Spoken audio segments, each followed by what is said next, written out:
Silakan duduk Bapak Ibu yang terkasih, Shalom. Satu-satunya cara kita hidup dengan rendah hati di hadapan Tuhan adalah dengan kita mau taat akan firman, akan seluruh kehendak Tuhan. Saya berdoa setiap kita yang hadir sore hari ini, kita datang dengan rasa lapar dan haus akan Tuhan. Kita bersyukur Tuhan masih beri kita kesehatan, kekuatan. Mari kita hidup dengan sungguh-sungguh taat di hadapan Tuhan dan sungguh-sungguh merendahkan hati kita. Mari buka bersama Yesaya pasal yang kedua, ayat yang ke-11. Yesaya pasal yang kedua, ayat yang ke-11, kita baca bersama 1, 2, 3. Manusia yang sombong akan direndahkan dan orang yang angkuh akan ditundukkan, dan hanya Tuhan sajalah yang maha tinggi pada hari itu. Saudara, kita tahu bersama Tuhan membenci orang yang sombong dan Dia mengasihi orang yang rendah hati.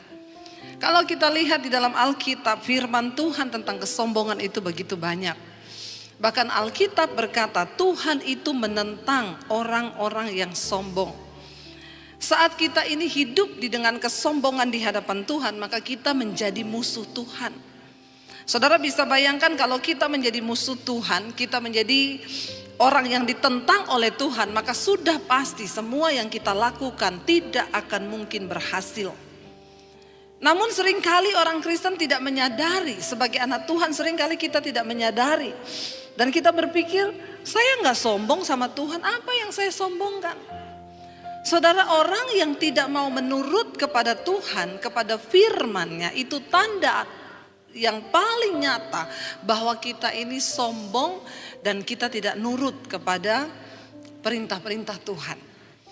Ketika seseorang hidupnya jauh dari Tuhan, ketika seseorang tidak ingin melakukan kehendak dan firman Tuhan, maka dia hidup dengan kesombongan di hadapan Tuhan dan dia akan cenderung melakukan tindakan-tindakan yang bertentangan dengan firman Tuhan. Tadi pagi saya menyampaikan tentang kehidupan dari seorang raja di Israel yang bernama Asa. Ketika pertama kali dia diangkat Tuhan menjadi seorang raja atas Israel, dia rendah hati, dia merendahkan diri di kaki Tuhan, dan dia membasmi para Baal, ya, raja-raja, dewa-dewa Baal yang ada pada waktu itu di tengah bangsa Israel. Dan dia berhasil melakukan sebuah terobosan kebangunan rohani atas bangsa Israel.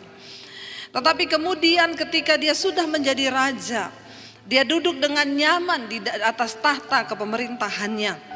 Tiba-tiba ketika musuh datang menyerang, dia mulai mengandalkan cara-cara manusia. Dia mulai sombong dan melupakan Tuhan. Dia mulai sombong dan dia mulai berpikir dengan kekuatannya sendiri untuk menyelesaikan masalahnya. Dan dia mengabaikan Tuhan. Bahkan ketika di hari tuanya dia sakit, dia tidak lagi berdoa meminta Tuhan menyembuhkan. Orang yang sombong, yang pertama dia tidak mau mendengarkan suara Tuhan. Yang kedua, saudara, orang sombong sudah pasti melakukan cara-caranya sendiri untuk dia bisa mencapai tujuan dan maksudnya di dalam kehidupan. Dan segala kesombongan itu tidak berkenan di hadapan Tuhan. Saya nggak tahu hari ini saya berdoa di ibadah ketiga ini apa yang mau saya sampaikan. Tuhan taruh di hati saya untuk kita jangan sombong. Kalau sebagai umat Tuhan kita sombong, maka kita tidak akan mengalami berkat Tuhan. Demikian juga untuk sebuah gereja. Kita berdoa gereja di tempat ini menjadi gereja yang merendahkan hati di hadapan Tuhan. Tidak ada yang bisa kita sombongkan. Kalau sampai hari ini jemaat di tempat ini masih ada, bahkan Tuhan terus akan menambah-nambahkan jumlahnya. Itu bukan karena apa-apa, semua hanya karena kasih dan anugerah Tuhan atas tempat ini, saudara.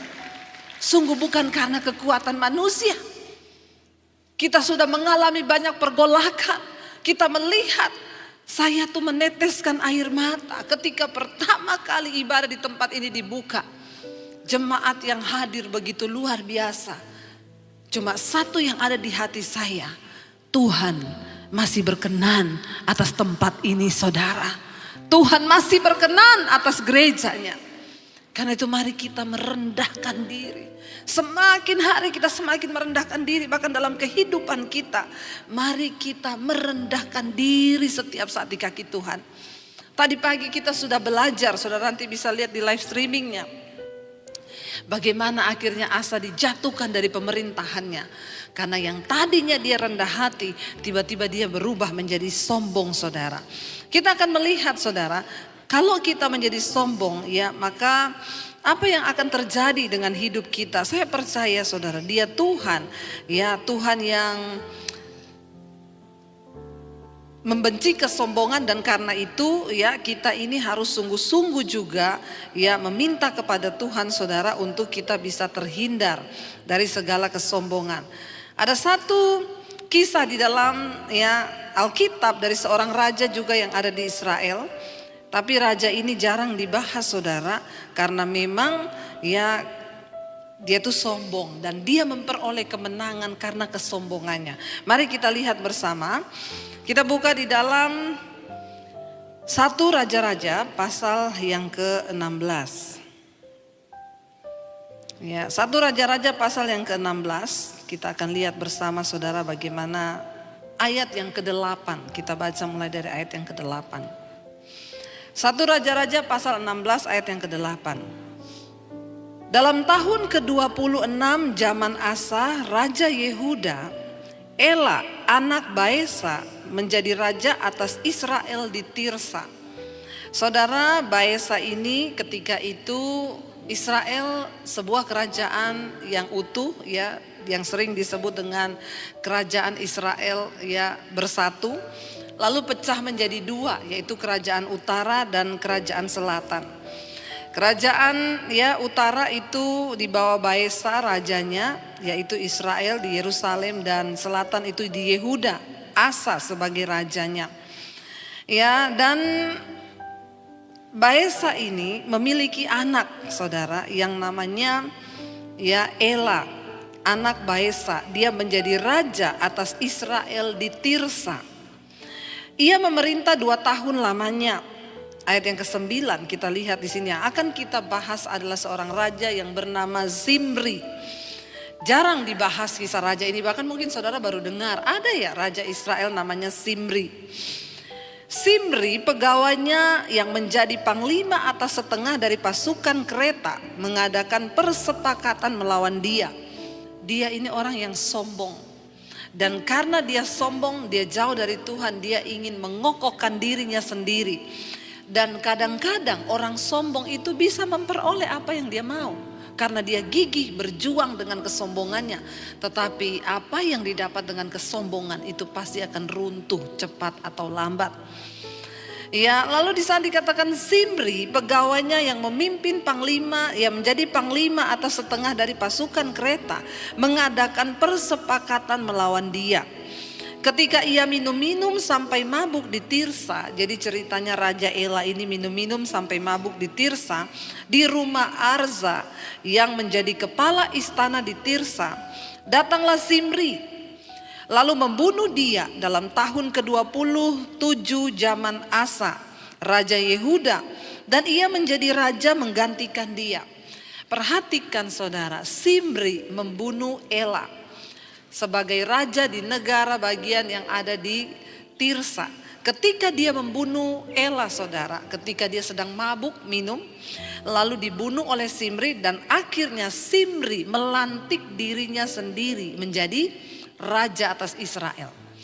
Ingat, kesombongan dapat memicu seseorang untuk mendapatkan apa yang dia mau, dan memang kelihatannya tercapai. Tapi ingat, Tuhan menentang orang yang sombong. Lalu akhirnya Zimri mengangkat dirinya menjadi raja di Tirsa, saudara ya. Ayat yang ke-10 dikatakan, datanglah Zimri lalu membunuh dia dalam tahun ke-20 zaman Asa Raja Yehuda, dan ia menjadi raja menggantikan dia. Ayat 11. Pada waktu ia menjadi raja itu, segera sesudah ia duduk di atas tahtanya, ia membunuh seluruh keluarga Baesa.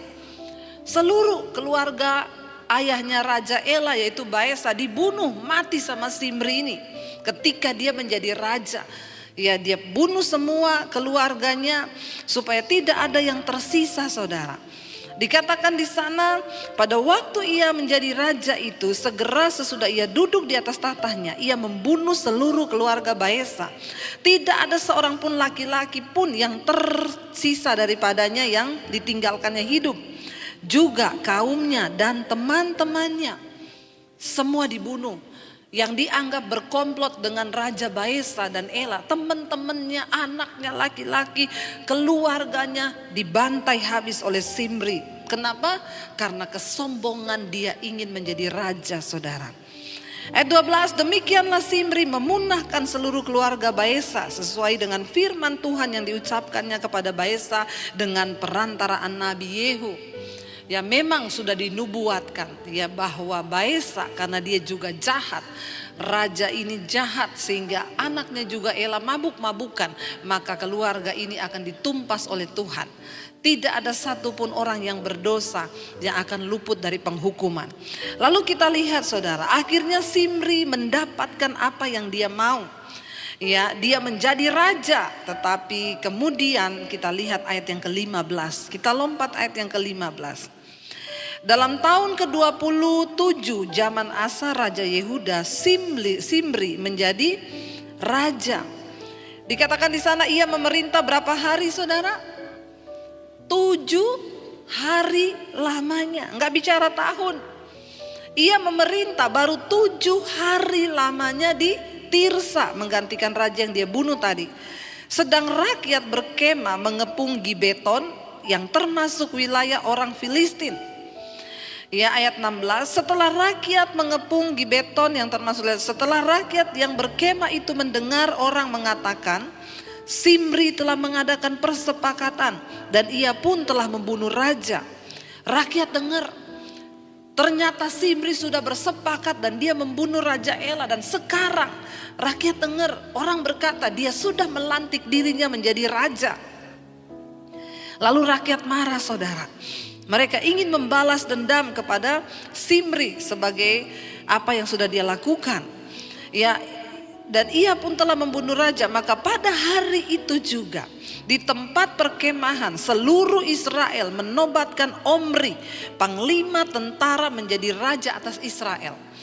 Karena mereka mendengar raja sudah mati dan Zimri sudah mengangkat dirinya menjadi raja dengan kesombongannya, akhirnya rakyat mengangkat Omri. Omri adalah panglima tentara, diangkat menjadi raja atas Israel. 17, kemudian Omri dengan seluruh Israel maju dari Gibeton dan mereka mengepung Tirsa. Ayat yang ke-18, segera sesudah Zimri melihat bahwa kota itu telah direbut, masuklah ia ke dalam puri istana raja. Ia membakar istana raja itu sedang ia sendiri ada di dalamnya dan ia mati. Buah apa yang diterima Zimri dari dosa kesombongan yang sudah dia lakukan? Kesombongan dapat memicu seseorang untuk menghalalkan segala cara memperoleh apa yang dia mau di dalam hidupnya. Sehingga tidak tanggung-tanggung terjadilah pembunuhan. Hati-hati, saudara. Orang yang sombong itu diawali dengan apa? Dia tidak mau taat dan tunduk kepada firman Tuhan. Kadang kita bertanya, bagaimana caranya saya sombong, Bu? Waktu engkau tidak menurut kepada firman, itu benih-benih kesombongan sudah ada dalam hidup kita. Ketika kita mendengar firman, ampuni orang yang bersalah kepadamu, lalu kita berkata, enak aja, dia kan yang salah, kemasa saya harus mengampuni dia? Itu artinya kita sudah memiliki benih kesombongan itu. Kenapa akhirnya Kain membunuh Habel? Karena kesombongan. Dia melihat, kenapa persembahan saya tidak diterima? Lalu kenapa ya persembahan Habel diterima? Kain akhirnya membunuh. Perhatikan, saudara. Orang yang hidup sombong itu cenderung ingin membunuh orang lain. Mungkin kita tidak memakai pisau membunuh orang, tapi dengan perkataan kita bisa membunuh kehidupan orang lain. Itu yang terjadi dengan Zimri. Dia membunuh Raja Ela, lalu dia mengambil tahtanya karena kesombongan menggerakkan dia untuk mendapatkan sesuatu yang dia mau. Apa yang terjadi? Saudara, apa yang kita tabur itu pasti akan kita tuai dalam hidup ini. Karena itu mari kita hati-hati bertindak. Ketika akhirnya Omri dilantik orang rakyat Israel menjadi raja, maka Zimri ketakutan. Waktu dia mendengar pasukan Israel sudah menuju kepada istananya dan mengepung kota Tirsa, dia masuk ke dalam istananya, dia membakar seluruh istananya, dan dia bunuh diri bersama dengan keluarganya di dalam istana itu. Sesuatu yang diperoleh dari hasil kesombongan pasti akan membawa kebinasaan. Hari-hari ini banyak orang terpacu untuk ingin menjadi kaya. Ya, apalagi dengan adanya sosial media, kita melihat wah orang berlomba-lomba memamerkan kekayaan. Jangan pernah terpancing. Karena Tuhan mencari orang yang rendah hati. Kalau kita yang meninggikan diri, pasti jatuh. Tidak tunggu lama. Zimri hanya memerintah sebagai raja 7 hari. Tiba-tiba saudara, malapetaka besar datang untuk menghampiri dia.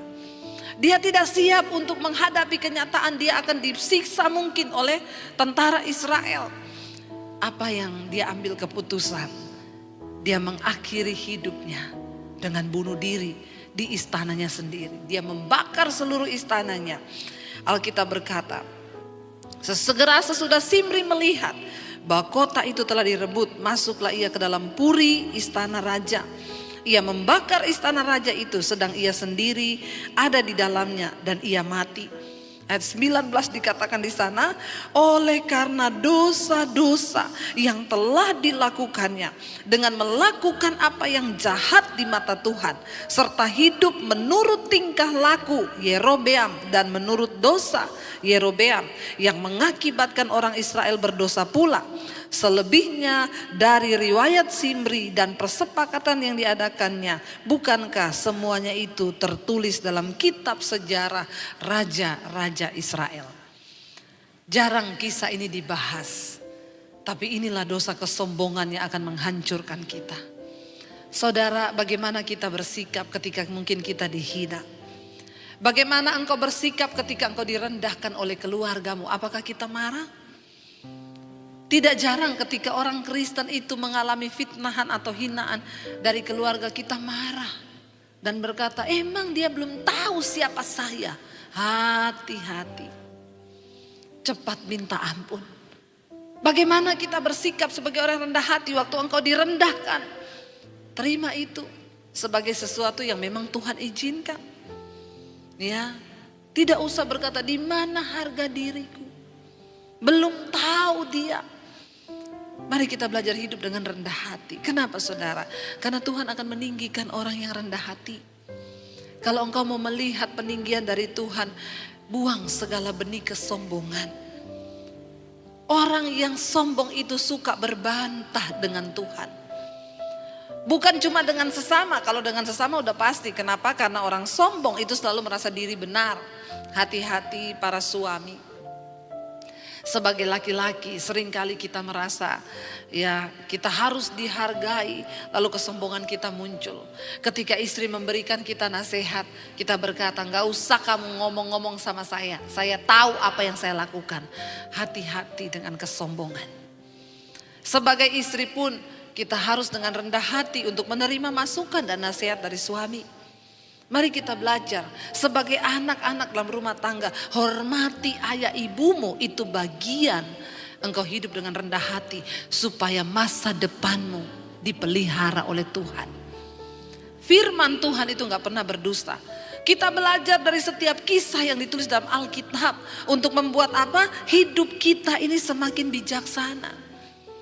Bagaimana cara kita hidup dengan rendah hati di hadapan Tuhan? Mari kita dengar-dengaran akan firman Tuhan. Kenapa? Karena Tuhan itu selalu berbicara.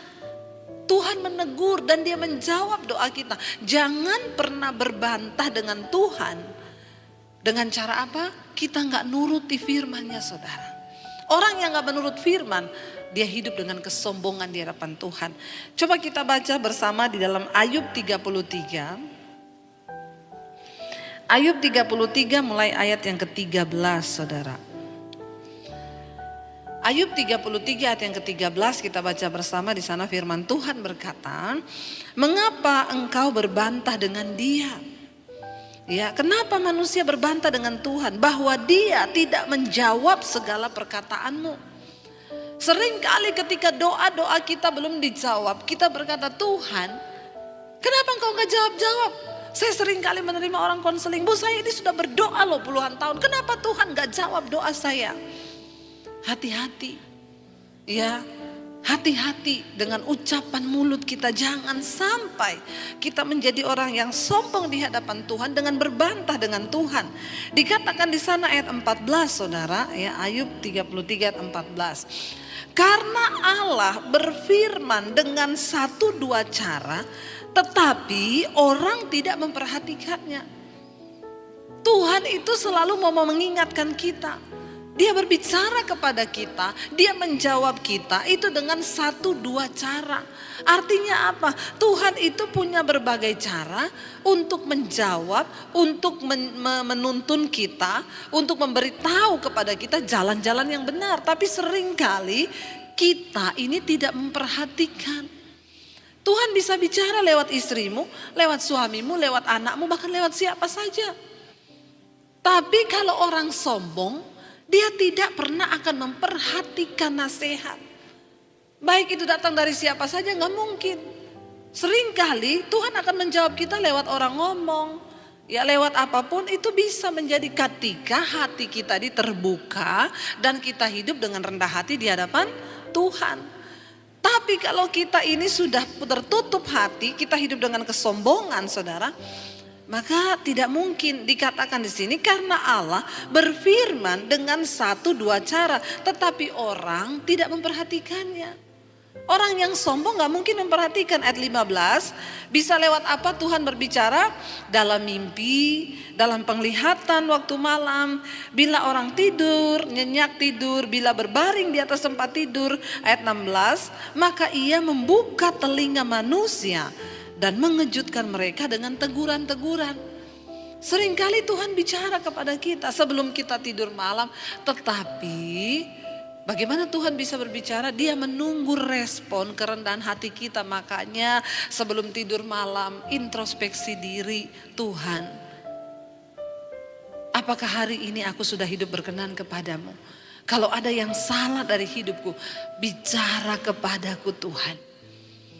Tuhan berbicara saudara ketika kita tidur malam.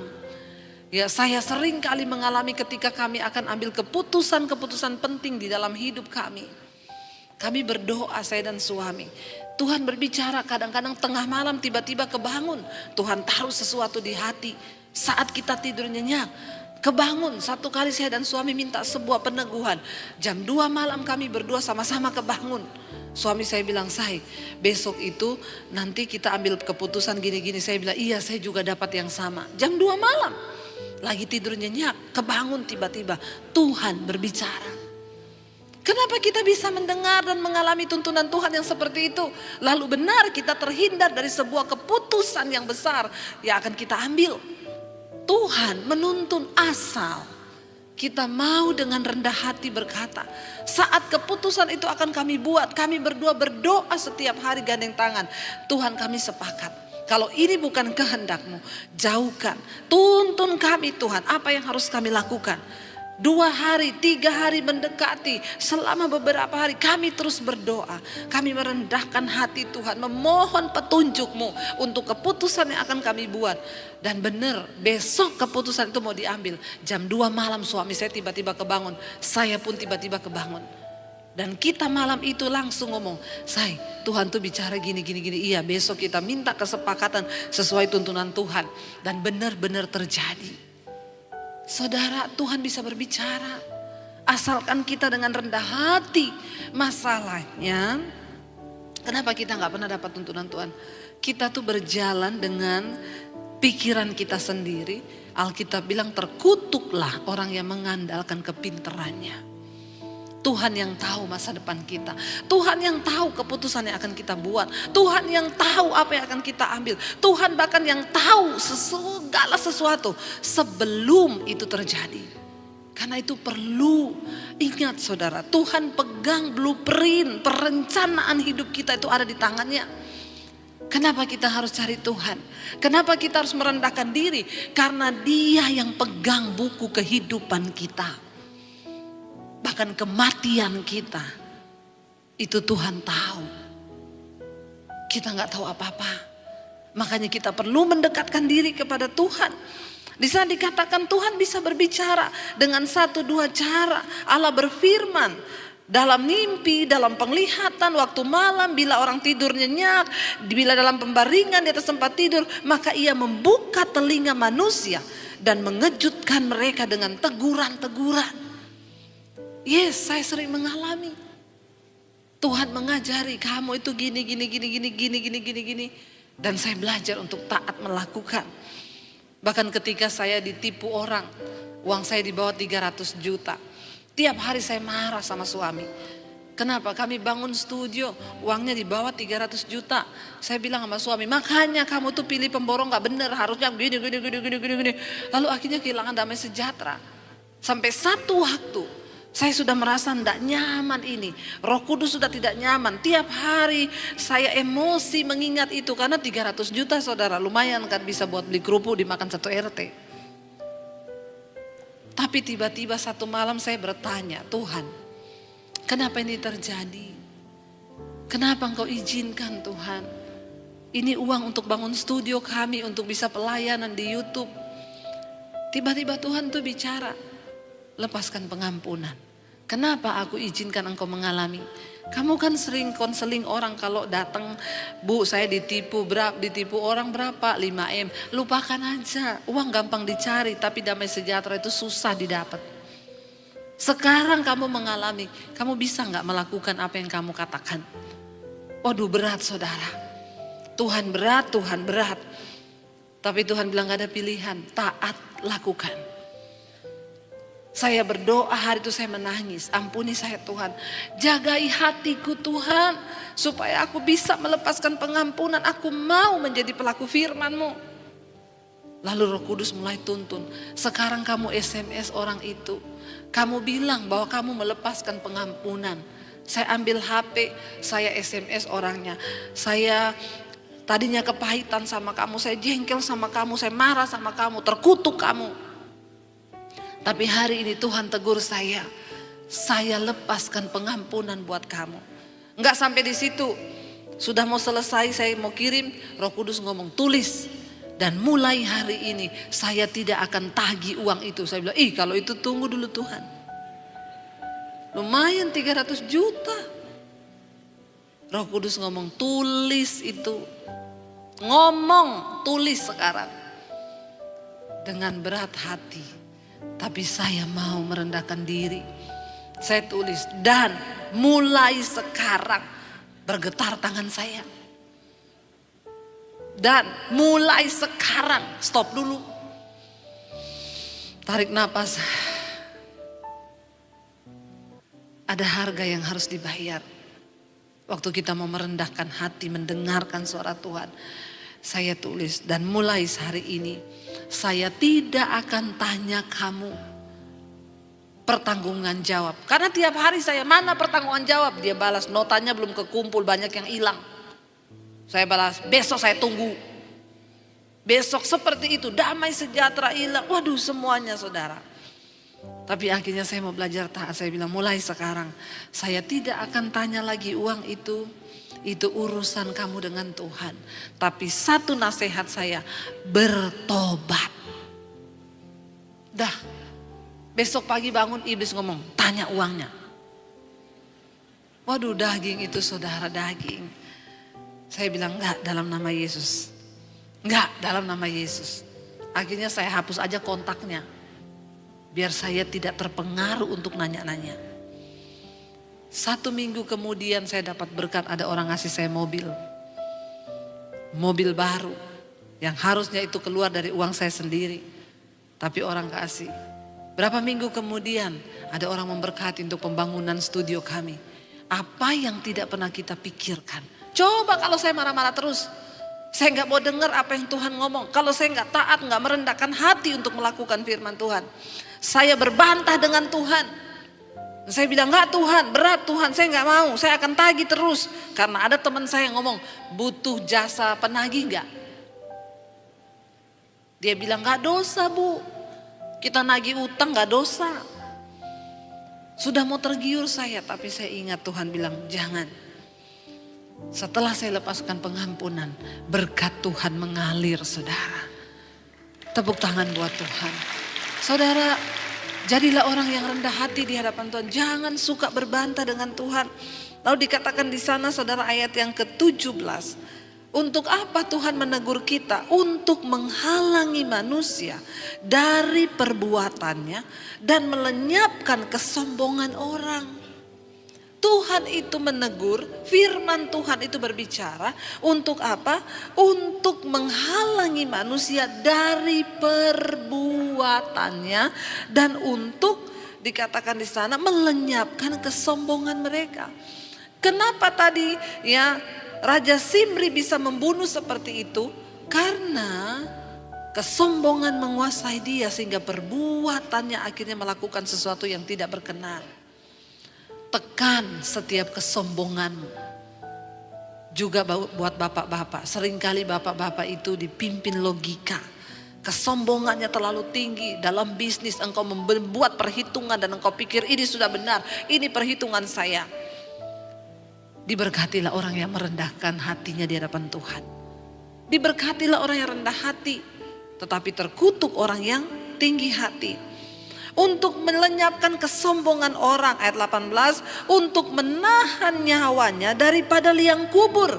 Dan hidupnya daripada maut oleh lembing. Dengan penderitaan ia ditegur di tempat tidurnya. Dan berkobar terus menerus bentrokan dalam tulang-tulangnya. Saudara, seringkali Tuhan menegur lewat sakit penyakit. Bisa jadi itu teguran Tuhan. Ya, ada orang datang sama saya, Bu, saya batuk-batuk gak sembuh-sembuh. Bapak merokok? Iya. Ya itu Pak, berhenti rokoknya. Itu teguran Tuhan. Masa sih Bu, doakan Bu supaya batuk saya sembuh. Enggak, biar saya tumpang tangan, tumpang kaki sama Bapak. Enggak bakal sembuh batukmu kalau Bapak masih tetap merokok. Tubuhmu itu bait Allah. Tuhan berbicara lewat sakit penyakit. Di tempat tidur orang terbaring. Sadar saudara. Jangan terus hidup dengan kesombongan.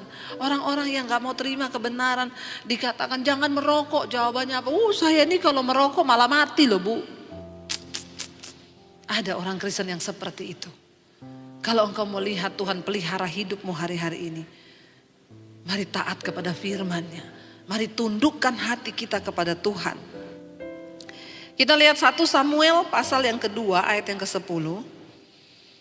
1 Samuel pasal yang kedua ayat yang ke-10 firman Tuhan berkata di sana, orang yang berbantah dengan Tuhan akan dihancurkan. Atas mereka ia mengguntur dari langit. Tuhan mengadili bumi sampai ke ujung-ujungnya. Ia memberi kekuatan kepada raja yang diangkatnya dan meninggikan tanduk kekuatan orang yang diurapinya.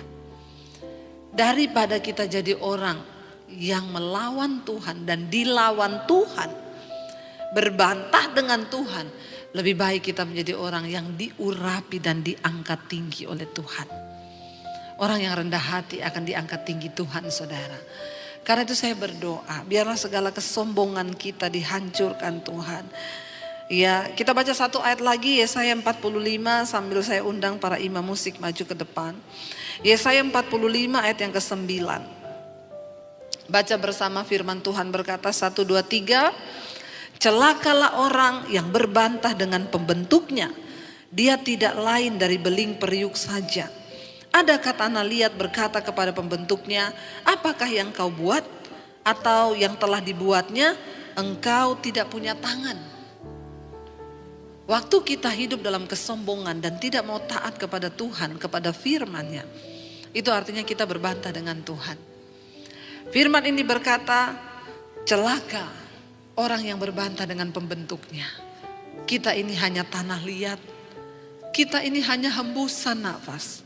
Sekali Tuhan bilang napas kita berhenti hari ini, berhenti saudara. Kenapa Tuhan masih beri kita kesempatan hidup? Supaya kita punya waktu untuk bertobat. Supaya kita bisa belajar hidup rendah hati di hadapan Tuhan. Supaya kita banyak introspeksi diri hari-hari ini. Ingat, kita ini hanya tanah liat. Celakalah orang yang berbantah dengan pembentuknya. Dia tidak lain dari beling periuk saja. Di mana ada periuk yang membantah pembuatnya dan berkata, kamu bikin apa saya? Biar kita berkata, Tuhan, kami ini hanya bejana. Engkau penjunannya. Kami mau taat kepadamu. Kami mau merendahkan diri di hadapan-Mu Tuhan.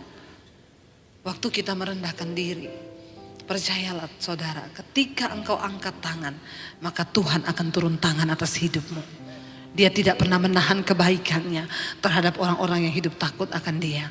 Mari kita bangkit berdiri bersama. Terima kasih Tuhan.